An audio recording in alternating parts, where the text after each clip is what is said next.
რატომ არის საჭირო მოთმინება? აი მაგალითად ესე ვთქვათ. ეხლა მე არ მგონია თქვენ ნამცხარი გიყვარდეთ. თუ გიყვართ? კი.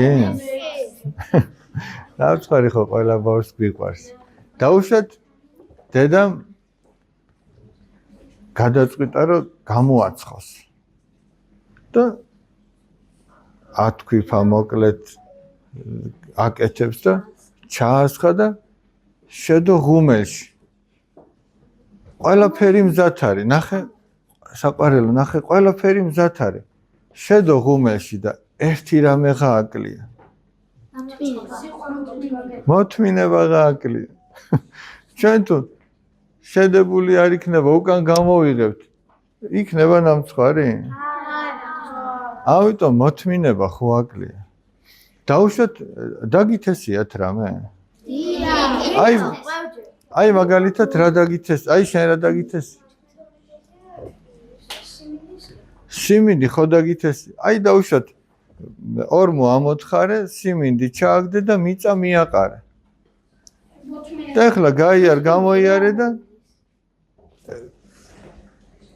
ისევ გადაწიე მიწა რომ ნაყოფი ნახო და იქნება?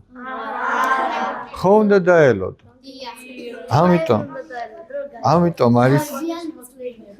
ამიტომ არის საჭირო მოთმინება. მოთმინებაა საჭირო. ადამიანსაც უნდა მოუთმინო რაღაც. დაუშვათ რაღაცა სამეცადინო გაქვს. აიღე და ორი გვერდი გაქვს სასწავლი. დაუშვათ ნახევარი გვერდი წაიკითხე და ეხლა გინდა რომ გაიქცე და ითამაშო. მაგრამ შენ თუ მოთმინებას გამოიჩენ, მაშინ შეგიძლია ორივე გვერდი ისწავლო და ბოლომდე მიიყვანო.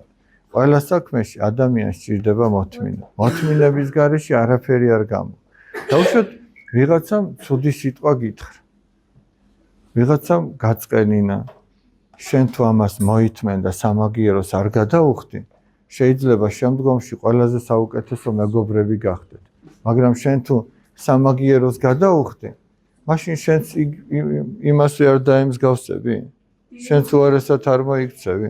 ის თუ ცუდ სიტყვას გეტყვის და შენ სამაგიეროდ ორი იმდენს ეტყვის, რა რითი ხარ მასზე უკეთესი მაშინ? მაგრამ შენ თუ მოითმენ, მე შეიძლება აღმოაჩინო რომ ის ნანობს თავის შეცდომას. სიბოროტე არ უნდა უპასუხოთ. არ უნდა უპასუხოთ, კი ბატონო. და ახლა წარმოიდგინეთ, ჩვენ ხო თქვით, აი ნახეთ, ქრისტე ხო ჩვენთვის ჯვარზე გაეგრა. როგორ ფიქრობთ? აი ხელებში ფეხებში ლურსმები ქონდა გაყრილი. როგორ ფიქრობთ, მოთმინება არ ჭირდებოდა? არ ტკიოდა? და ის ჩვენთვის ამას ითმენდა ბავშვებო.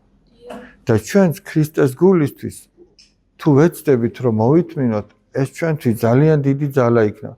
დაუშვათ ვიღაცამ რაღაც აი ფლომასტერი წაგართვა და გაგიტეხა. შენ ეს გეტკინა შენ. გული დაგწყდა, გაბრაზდი, გეწყინა. მაგრამ თუ იტყვი რომ უფალო, მომეცი ძალა რომ მე შენი გულისთვის მოვითმინო. შეიძლება ამ დროს თავში ფიქრები მოგდის რომ ვიღაც ცუდად მოგექცა და ეგ არ იმსახურებს პატიებას. მაგრამ ქრისტეს გულისთვის თუ ეცდები მოითმინო, გაიხსენო რომ ქრისტე ჯვარზე გაეკრა და იფიქრო რომ ნუ თუ ახლა მე იმაზე მეტად მტკივა, როგორც ქრისტეს ეთკინა ჩემი გულისთვის. მიხვდები რომ იმაზე მეტად არ გტკივა. და ქრისტემ შენთვის მოითმინა ეს. შენც თუ ეცდები რომ ქრისტესთვის მოითმინო, ეს დიდებული საქმე იქნება და შენი გულიც დამშვიდდება.